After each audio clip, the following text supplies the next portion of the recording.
guys, welcome back to my channel. Today's video is going to be a little bit different in that we're not going to be focusing on just one case like we do in most videos. In the time that I've been doing mystery videos, I've realized that a lot of the time you do spend researching, and a lot of the times you'll find a case, you'll get completely consumed by it, and you'll get so involved in it that you'll want to make a video on that case alone. But a lot of the times there isn't a lot of information available on a particular case, whether that be due to lack of media coverage or lack of information available. Every story deserves to get told, so that's what we're doing today. If you guys are new to this channel, my name is Larki. I would appreciate if you guys would like, comment, and subscribe. It would really help me out. Without further ado, let's go ahead and jump into the video. The first case is the case of Joanna and Cherise Clarke. Joanna and Cherise were a mother and daughter who disappeared on the same day at different times. Joanna was 33 years old. She was a mother of 7 children between the ages of 2 and 15. Cherise was actually her oldest daughter. They all lived in a South Baltimore apartment along with Joanna's ex, the ex-queen, who was the father of the 6 youngest children. On Saturday, February 4th, 2017, Joanna had to work, so Cherise spent the morning taking care of her younger siblings. Between 2:30 and 3 p.m., Dennis got home, and at that point, Cherise left. Her phone later pinged in downtown Baltimore that afternoon, but there had been no confirmed sightings of her. Meanwhile, Joanna had plans to go out with her friends after work that night. The last time anyone had seen or heard from her was between 11 p.m. and midnight, after which no one had heard from her since, and concerns were later raised when Joanna didn't show up for work the following Monday.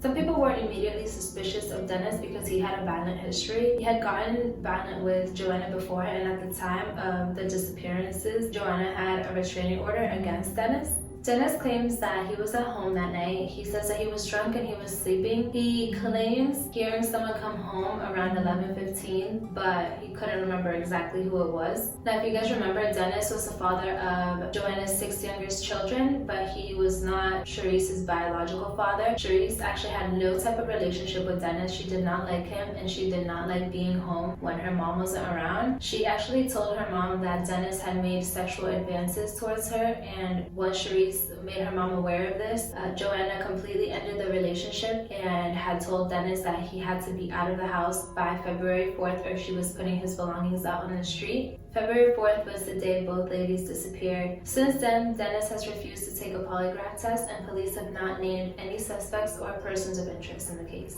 The next case is the case of Marina Bolter, and I'm sorry if I'm mispronouncing her name. Marina disappeared on New Year's Eve in 2014 from Bloomfield, Indiana. She was 18 years old at the time of her disappearance. In the years leading up to her disappearance, she hadn't had the best life, but she was working to get her life back on track. She had just gotten her own apartment and was working at IGA, which was a grocery store. She had a young son who was in foster care, but she never missed a visit with him. The events leading up to Marina's disappearance are a bit unclear. She left work at around 6 p.m. and was spotted in the parking lot by Douglas DJ Lockhart, who was her ex-boyfriend, and a few of his friends. They say that they had spotted her getting into a black, beige, or gold car in the parking lot of IGA. And this setting is where it gets a little unclear. Some sources say that DJ and his friends tried to convince Marina to leave with them. Others say that DJ and Marina had argued, while others don't recall any sort of interaction between the two. Now, before I forget, DJ was Marina's son's father. Although no sort of interaction between DJ and Marina can be confirmed, DJ and his friends do confirm that they saw Marina getting into the car with an older man and driving away in the direction of Marina's apartment. Police have never publicly identified the driver, but he has stated that he did in fact drop off Marina, but she didn't want him to know exactly where she lives, so he dropped her off at a closed-down pizza shop near her home. That's pretty much all the information that we have on Marina's disappearance. 6 weeks after she disappeared, DJ was found stabbed to death, but police don't believe that his murder has anything to do with Marina's disappearance. The man who gave Marina a ride home has a criminal record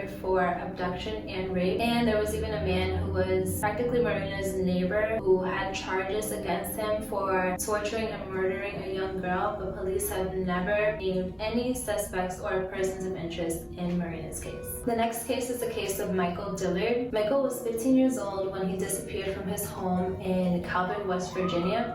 He was actually adopted, but he lived with his adopted mom and dad, and he was really close to his sister who lived just a few minutes away from the home. He was a typical teenage boy. He was very hyper and was always very happy and talkative. His sister Brittany had recalled that Michael's mood was different just before he vanished. In the days leading up to his disappearance, he was his normal self. He was very happy and talkative, nothing out of the ordinary. But on Friday, January 12, 2018, Michael's mood completely changed.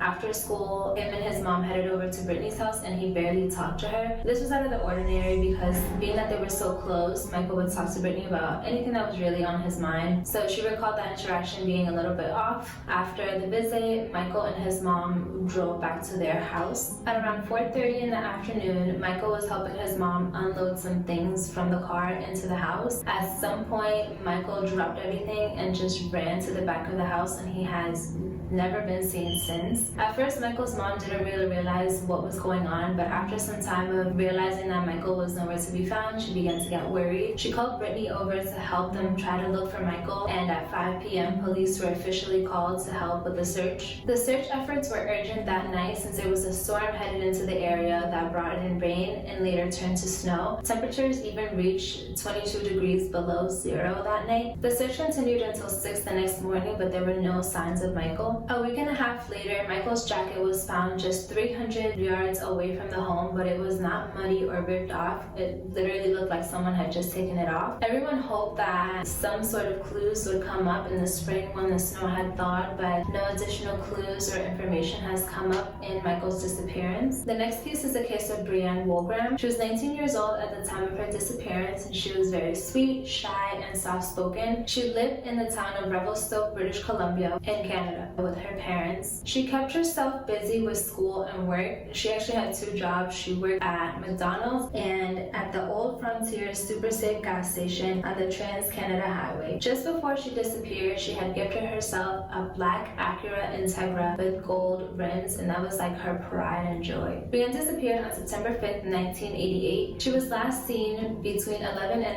11:30 that night at a 7-Eleven in Revelstoke with 3 other girls. 5 days later, her car was found abandoned 30 kilometers away from Revelstoke. Police found her wallet, driver's license, and $200 cash in her car. A man's footprint and some cigarette butts were reportedly found around her car. This was an important clue because Brianne did not smoke. Police have followed up with leads throughout the years, but the case has remained cold.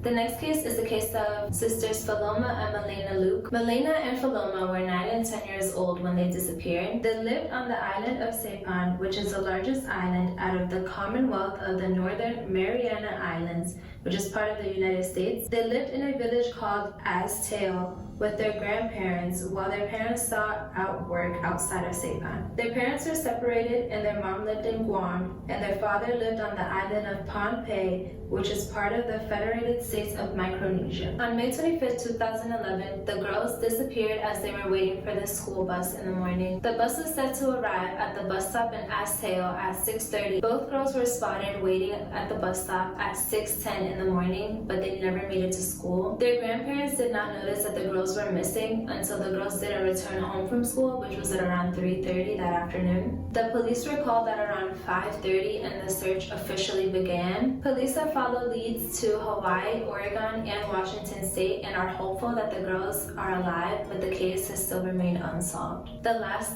case for today is the case of Myra Lewis, who was just 2 years old at the time of her disappearance. Myra disappeared on March 1st, 2014 from Camden, Mississippi. That morning, Myra and her sister were playing in the front yard of their home as their mother, Erica, was heading out to the grocery store. Erica had directed Myra and her sister to head back into the house, leaving the girls with their father, Gregory, who was inside taking care of their 1-month-old baby, but Myra never made it inside. Myra disappeared between 10:30 and 11 in the morning, but her parents didn't realize she was gone until about 3 in the afternoon. I know this might sound insane, but both parents thought that Myra was with the other. It's not unheard of when you have small children for parents to think that. For example, in this case, Erica must have thought that Myra was with Gregory, while Gregory must have thought that Erica must have changed her mind last minute and decided to take Myra with her. Anyhow, immediately after realizing that Myra was gone, Gregory took his ATV out to look for Myra. He also had the family dogs attempt to track her scent, although the dogs were not trained to do so. An hour later, police were called and the search officially began. Police searched for 5 hours within a 4-mile radius of the Lewis home, but they could not find any signs of Myra. Shortly after her disappearance, there were sightings of Myra with a man at a hotel in Memphis, Tennessee, but when police arrived to check it out, they were gone. That's pretty much all of the information on Myra's case. I did see on a Reddit thread, and I saw for myself on Google Maps, that the family home was located on Mount Pilgrim Road in Camden. By looking at satellite pictures, you can see that this area is surrounded by lots of trees and vegetation. And there's even a pond that's located near their home. So it's possible that Myra could have wandered off somewhere and police haven't been able to find her. You have to think she was 2 years old, so it's unfortunate to think about, but she was very small, and worst case scenario, her body has yet to be found in such vegetation. That's it for today's video, guys. I'll be back with more videos in the future. Once again, I hope you like, comment, and subscribe. You can comment any videos, ideas that you would like for me to see, or any cases that you'd like for me to look into. Thank you guys so much for watching. I'll see you in my next video.